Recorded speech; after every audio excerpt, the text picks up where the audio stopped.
Assalamualaikum warahmatullahi wabarakatuh.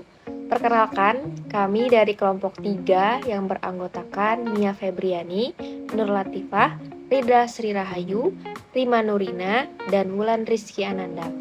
Pada kesempatan kali ini, kami akan mempresentasikan hasil diskusi kami pada mata kuliah Perancangan dan Pengembangan Kurikulum dengan dosen pengampu Ibu Tika Puspita Widya Rini MPD pada topik 3, pemahaman sebagai capaian belajar UBD yaitu pada ruang kolaborasi. Baik, pada kesempatan kali ini saya akan memberikan contoh konkret peserta didik melakukan perspektif. Adapun menurut penelitian yang dilakukan oleh Saudah, Mulyasari dan Rahman pada tahun 2023, pada model belajar RADEC atau Read, Answer, Discuss, Explain, and Create yang dirancang dengan UBD, ada salah satu tahap pembelajaran di sini yaitu Explain, di mana pada tahap tersebut peserta didik distimulus untuk dapat menyajikan materi secara logis, terorganisir, dan akurat, menciptakan ide atau gagasan. Maka, menurut tahapan tersebut, peserta didik dituntut untuk bisa melakukan perspektif.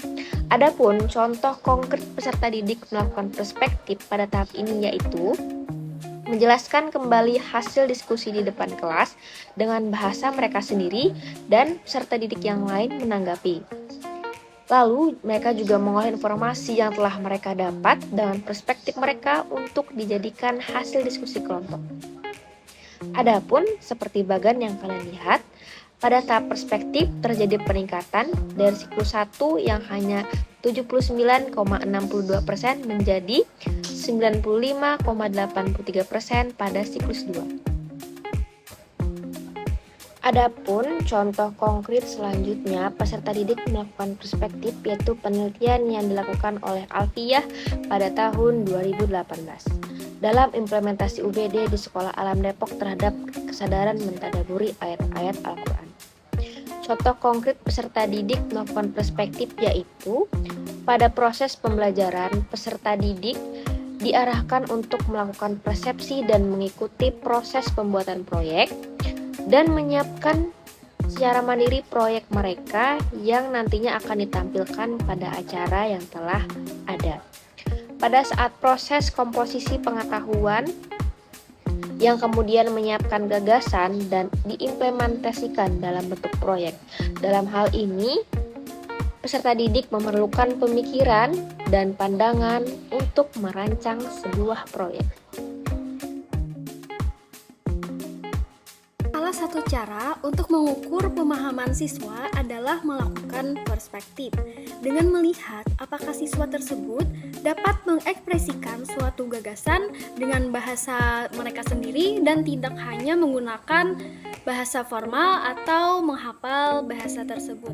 Berikut contoh bagaimana pentingnya meminta siswa untuk mendeskripsikan perubahan wujud benda yang disajikan. Beberapa kelompok siswa diminta menuliskan deskripsi alternatif untuk setiap gambar.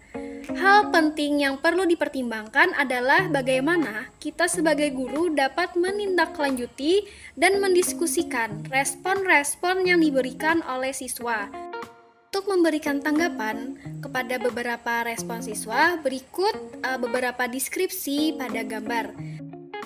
Yang pertama, mencair adalah perubahan wujud benda padat menjadi cair.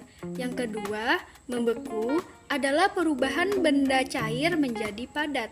Yang ketiga, menguap adalah perubahan benda cair menjadi gas. Yang keempat, mengembun adalah perubahan benda gas menjadi cair. Yang kelima, menyublim adalah wujud yang terjadi perubahan pada benda padat menjadi gas. Yang keenam, mengkristal adalah wujud yang terjadi pada material gas menjadi material yang lebih padat.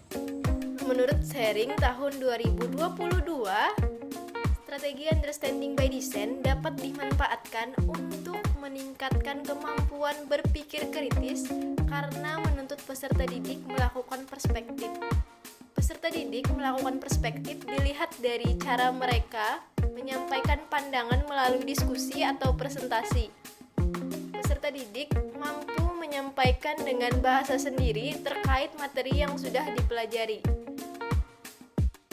contoh konkret bagaimana peserta didik melakukan perspektif pada mata pelajaran pendidikan Pancasila, materi nilai-nilai Pancasila, ketika peserta didik diberikan pertanyaan tentang bagaimana penerapan sila-sila Pancasila di rumah atau di sekolah, akibat yang terjadi apabila tidak menerapkan nilai-nilai Pancasila, dan manfaat yang dirasakan ketika menerapkan nilai-nilai Pancasila. Jadi, peserta didik dapat menjawab sesuai dengan perspektif yang dimilikinya. Pemahaman peserta didik terhadap suatu materi atau konsep ajar dalam understanding by design dapat terlihat dari melakukan perspektif.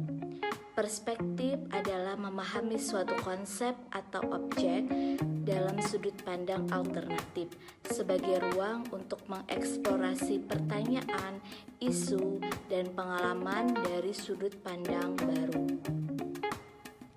Contoh peserta didik melakukan perspektif pada mata pelajaran IPA berdasarkan penelitian yang dilakukan oleh Depi dan kawan-kawan pada tahun 2023, di mana guru memberikan kebebasan kepada peserta didik untuk membuat laporan investigasi. Hal yang diinvestigasikan itu sama, yaitu pada materi siklus air. Hasilnya, bentuk dan format laporan yang dibuat oleh peserta didik itu berbeda-beda. Ada peserta didik yang membuat laporan dalam bentuk peta konsep, kemudian berupa poster dengan menggunakan media karton, dan infografis digital dengan menggunakan aplikasi smartphone. Contoh berikutnya yaitu pada mata pelajaran IPS berdasarkan penelitian yang dilakukan oleh Aryani dan Christine pada tahun 2021, di mana peserta didik diberikan masalah yaitu berupa apabila peserta didik merasa ada kesenjangan dalam lingkungan sosialnya, apakah mereka bisa memilih atau menerima kesenjangan sosial tersebut. Dengan memberikan masalah, peserta didik dapat menilai sendiri bagaimana mereka bisa memecahkan masalah. Salah satu contoh melakukan perspektif yaitu dengan kemampuan memecahkan masalah.